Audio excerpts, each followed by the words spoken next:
Friends, welcome back to my channel. আশা করছি তোমরা সবাই খুব ভালো আছো। তো আবার একবার চলে এসেছি নতুন একটা রেসিপি নিয়ে। তো আলুর পরোটা অনেকেরই ভালো হয় না, অনেকেরই ফেটে যায় করার সময়। তো আজকের সেই একটা সহজ রেসিপি নিয়ে চলে এসেছি, যে কেউ বানাতে পারবে এই পরোটাটা।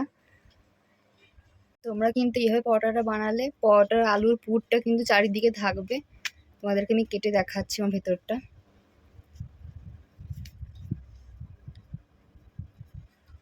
এই দেখো, পুরোটা কিন্তু আলুর পুর ভর্তি আছে, দেখতে পাচ্ছ তোমরা। তো এখানে আমি দুটো মিডিয়াম সাইজের আলু নিয়েছি, আগে থেকে সেদ্ধ করে ম্যাশ করে নিয়েছি। মধ্যে আমি দিয়ে দেবো ধনেপাতা কুচি, পেঁয়াজ কুচি, গোলমরিচ গুঁড়ো, লঙ্কা গুঁড়ো, জিরে গুঁড়ো, গরম মশলা আর লবণ।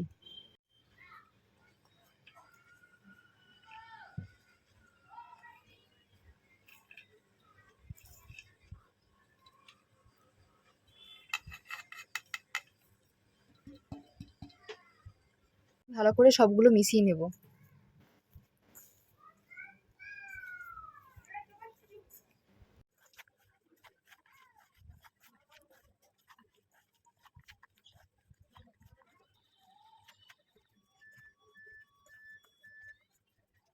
আমি সবগুলো ভালো করে মিশিয়ে নিয়েছি, এটা একটা সাইডে রেখে দেবো আমি।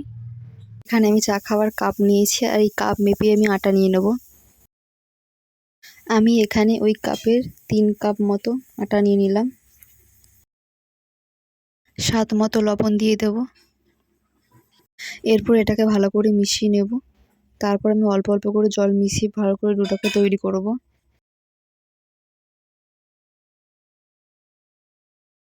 আটাতে আমি অল্প অল্প করে জল দিয়ে ভালো করে মিশিয়ে নিচ্ছি। আটার ডোটাকে আমি ভালো করে মাখিয়ে নিয়েছি। এরপর আমি আটার ডো থেকে আলুর পরোটার জন্য মিডিয়াম সাইজের লেচিগুলো কেটে নেব। আলুর পরোটার জন্য আমি এইভাবে মিডিয়াম সাইজের লেচিগুলো বের করে নেব, কারণ আলুর পুর দিলে তখন আলুর পুর বেরিয়ে যাবে না।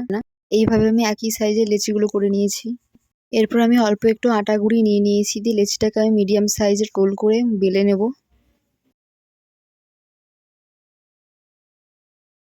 এইভাবে আমি একটু মোটা করে বেলে নিয়েছি, দিয়ে তারপর এর মধ্যে আমি করে রাখার আলুর পুরগুলো দিয়ে দেবো। এরপর আমি রুটির 4-5টা ভালো মতো আস্তে আস্তে মুড়ে নেব। মুড়ে ভালো করে একটা গোল রাউন্ড শেপ দিয়ে দেব। আবার ওপর থেকে আমি অল্প একটু আটা গুঁড়ি দিয়ে দিয়েছি, দিয়ে আমি এরপর একটু বেলে নেব। আলুর পরোটাকে কিন্তু একটু মোটা করে বেলে নিতে হবে, দেখতে পাচ্ছ আমি কীভাবে করছি।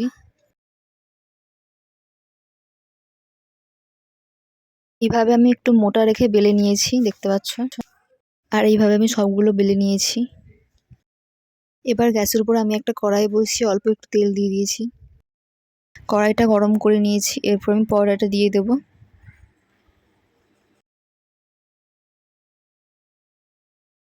এইভাবে আমি এপাশ ওপাশ উল্টে পাল্টে ভেজে নেব ভালো করে।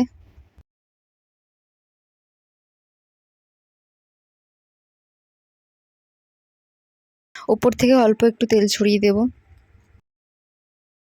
পরোটাটা আমি ভালো করে ভেজে নিয়েছি, এবার আমি তুলে নেব। আর এই একইভাবে বাকি সবগুলো করে নেব। একইভাবে আমি সবগুলো কিন্তু ভেজে নিয়েছি, দেখো তোমরা। এদেরকে আমি দেখাচ্ছি, আমার কিন্তু রুটির কোনো দিকটাই ফেটে যায়নি, ফেটে কিন্তু আলুর পুরটা কিন্তু বেরিয়ে যায়নি। তোমাকে দেখাচ্ছি ভেতরটা কেমন হয়েছে। এই দেখো, ভেতরটা কিন্তু খুব সুন্দর পুর কিন্তু আছে, ভেতরে একদম চারিদিকে কিন্তু পুর ভর্তি। তো তোমাদের সাথে আমি সহজভাবেই আলুর পরোটা রেসিপিটা আমি শেয়ার করলাম। আশা করি তোমাদের খুব ভালো লেগেছে। আর যদি রেসিপিটা আমার ভালো লেগে থাকে অবশ্যই লাইক কমেন্ট শেয়ার করবে, আর বাড়িতে ট্রাই করলে আমাকে কিন্তু অবশ্যই তোমরা জানাতে ভুলবে না।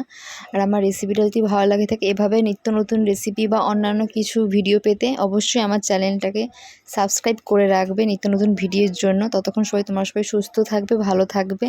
ধন্যবাদ সবাইকে, দেখা হচ্ছে আবার নতুন কোনো ভিডিওতে।